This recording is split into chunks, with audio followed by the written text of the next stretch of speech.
everybody and a very warm welcome to Supporting Learners. I hope all of you are doing really great. So class 12th के students का board exam time चल रहा है and I hope कि सारे बच्चों की exam की पढ़ाई बहुत अच्छी चल रही होगी और आपके एग्जाम्स भी बहुत अच्छे जा रहे होंगे। अगर इतनी पढ़ाई करने के बाद भी और इतनी सारी तैयारी करने के बाद भी आपके माइंड में ये क्वेश्चन है that how to score 100 out of 100 marks in biology, then this video is for you. इस वीडियो में मैं आपके साथ वो टिप्स और स्ट्रैटेजी शेयर करने वाली हूँ जिसके हेल्प से आप 100% मार्क्स सिक्योर कर सकते हैं बायोलॉजी में। Let me tell you, this is very much possible. बच्चों के बोर्ड्स में बायोलॉजी के सब्जेक्ट में 100 आउट ऑफ 100 मार्क्स आते हैं। Watch this video till the end for those tips. Before starting the video, I would request you to subscribe to Supporting Learners, like and share this video, and also hit the bell icon to receive a notification for every new video. So first tip जो मेरा रहेगा वो ये है that go through the exam pattern. CBSE की website पर biology का sample question paper इस साल का अवेलेबल है। So this is how the sample question paper looks like. Starting में आपको कुछ जनरल इंस्ट्रक्शंस गिवन है यहाँ पर और यहाँ से फिर आपका पेपर स्टार्ट हो जाएगा। ये क्वेश्चन पेपर मैं डिस्क्रिप्शन बॉक्स में लिंक कर दूंगी, अगर आपने अभी तक डाउनलोड नहीं करा है तो आप इसे डाउनलोड कर सकते हैं। ओके, सो ये जो क्वेश्चन पेपर है ये गो थ्रू होना आपके लिए बहुत इंपॉर्टेंट है क्योंकि ये सेम पैटर्न का क्वेश्चन पेपर आपको 19 मार्च के दिन आपको अपने एग्जाम सेंटर में देखने को मिलेगा। So going through this is very important to get an idea about the exam pattern. और ये मार्किंग स्कीम है उसी सैंपल क्वेश्चन पेपर की जो मैंने आपको अभी दिखाया। मार्किंग स्कीम से भी गो थ्रू होना बहुत ही इंपॉर्टेंट है क्योंकि मार्किंग स्कीम ही आपको बताती है कि किस तरीके से हर क्वेश्चन के मार्क्स जो हैं वो एलोकेटेड होते हैं। ओके, मार्किंग स्कीम देखकर आपको ये भी समझ में आएगा कि आपको किस तरीके से आंसर्स लिखना है, क्या लिखना है, कितना लिखना है और कैसे लिखना है, ये सारा आइडिया आपको लगेगा इस मार्किंग स्कीम को देखकर। So make sure that you go through this marking scheme very very carefully. So अगर हम सेक्शन वाइज वेटेज की बात कर लें, सो जैसे कि आपको पता है कि बायो का पेपर 5 सेक्शंस में डिवाइडेड होगा। सेक्शन ए में सारे के सारे 1 मार्क क्वेश्चंस होंगे and they will be MCQs. So 16 questions होंगे of 1 mark each. So total weightage section A की होगी 16 मार्क्स। ओके, सेक्शन बी में 2 मार्क्स क्वेश्चन होंगे, 5 क्वेश्चंस होंगे 2 मार्क्स के। So total weightage of section B will be 10 marks. Section C में 3 marks के questions होंगे और 7 क्वेश्चंस होंगे सेक्शन सी में। सो total weightage will be 21 marks. Section D की अगर हम बात करें तो सेक्शन डी में 2 केस स्टडीज होंगी, each case study will be of 4 marks. So total weightage of section D will be 8 marks. और अगर हम सेक्शन ई की बात करें तो यहाँ पर 5 मार्क्स के क्वेश्चन होंगे, 3 क्वेश्चन होंगे 5 नंबर के। सो टोटल आपके पास हो गया 15 मार्क्स का सेक्शन ई। ओके, नाउ जैसे ही आपके हाथ में क्वेश्चन पेपर आएगा तो आपको आंसर लिखने से पहले मिलेगा 15 मिनट का 15 मिनट्स का रीडिंग टाइम, जिसमें आपको सिर्फ रीडिंग करनी है सारे क्वेश्चंस की, उसमें आपको लिखना कुछ नहीं होता, right? So read all the questions very very properly and carefully. अब जब आप क्वेश्चन पेपर को पढ़ोगे तो आपको दिखेंगी कुछ इंटरनल चॉइसेस पेपर में।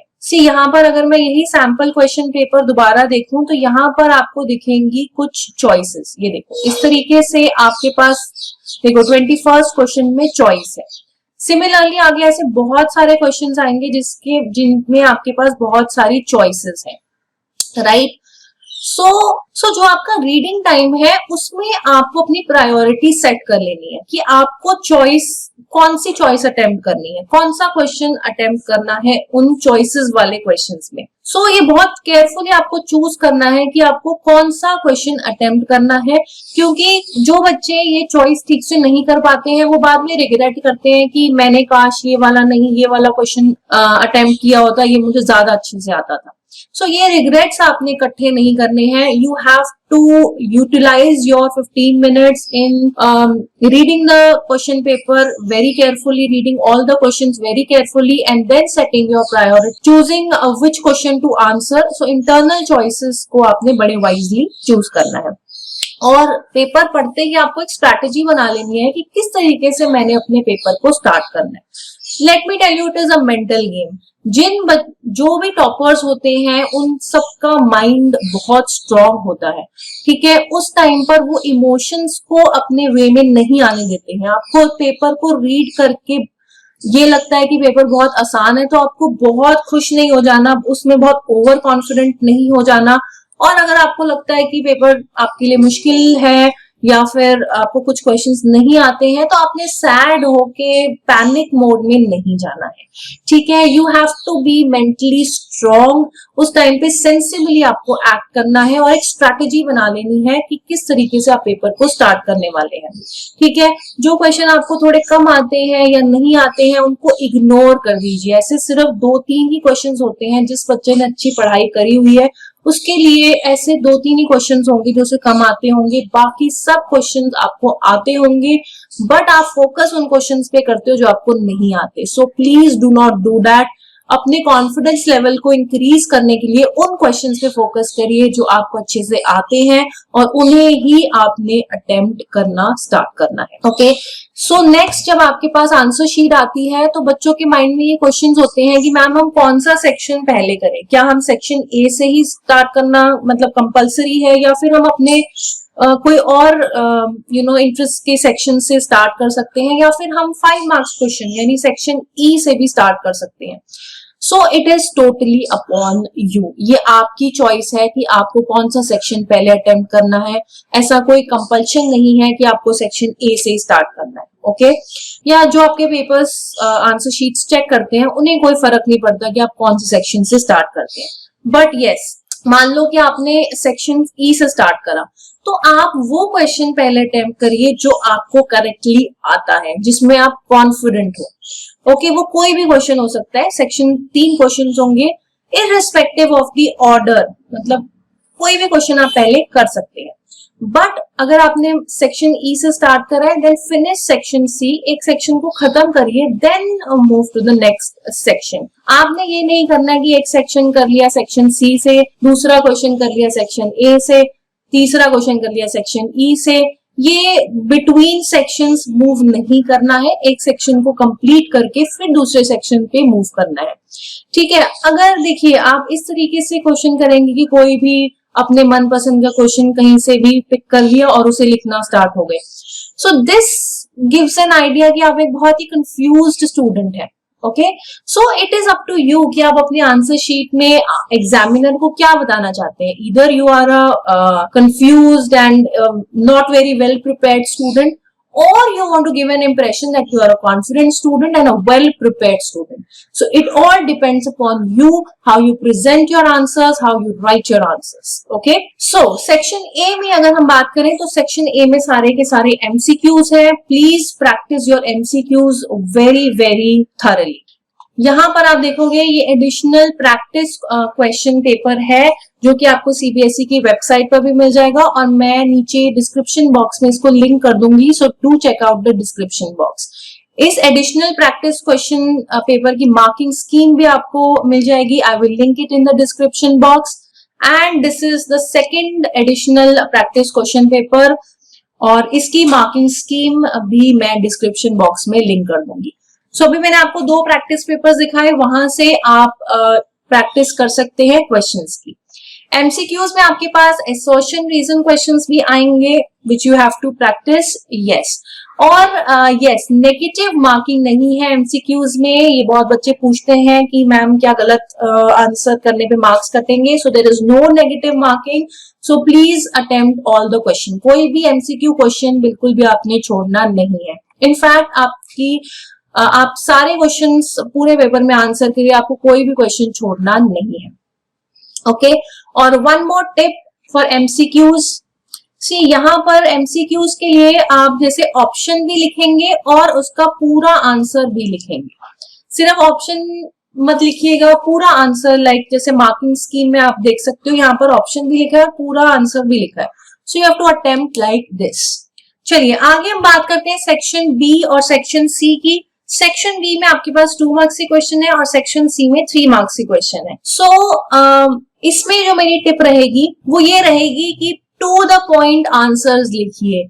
Do not make stories, paragraphs, कहानियां लिखने के कोई नंबर नहीं है. जो एग्जामिनर ने पूछा है उसी का आंसर देना है. ठीक है, उसके आसपास की कोई अननेसेसरी इंफॉर्मेशन या फिर कोई ह्यूज आंसर्स आपको नहीं लिखने हैं और आंसर आप पॉइंट वाइज लिखेंगे.